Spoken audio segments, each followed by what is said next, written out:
kada mes kalbam apie vakarų kultūrą, mes jau nebeskirstom ten Lietuva, Vokietija ar Italija, bet tiesiog vakarų kultūrai būdinga lyčių sistema. Iš esmės mes kalbame apie bazinius dalykus.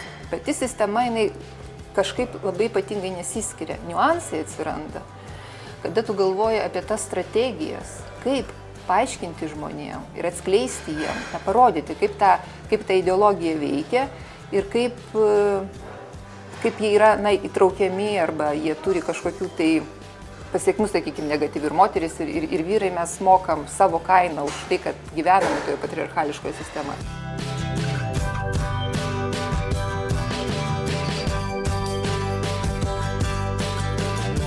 Ne veltui yra sakoma, kad demokratija, lyčių lygybę įtraukiame, reiškia, į tą demokratijos savoką, jinai nėra paveldima.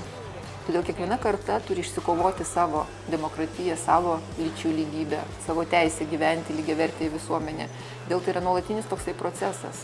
Kažkas tai liktai, sakykime, pasikeičia, bet yra būtina, kad tas pokytis jisai būtų giliai įsišaknyje žmogaus mentalitete, visuomenės mentalitete. Tai aš manyčiau, kad kokių 10-15 metų giliam įsišaknyjimui nepakanka. Nes dar yra karta, sakykime, kuri gyvena su visai kitokiu suvokimu. Taigi, kada jau tas giliai įauga į mentalitetą, tada tu gali sakyti, taip, mes galim ramiai atsipūsti.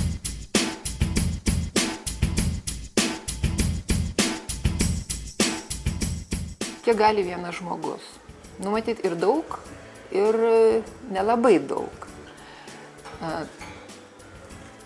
Daug, ta prasme, kad kai tu imiesi ir kažką tai darai, tai čia matyt kaip tas akmenėlis įmestas į vandenį.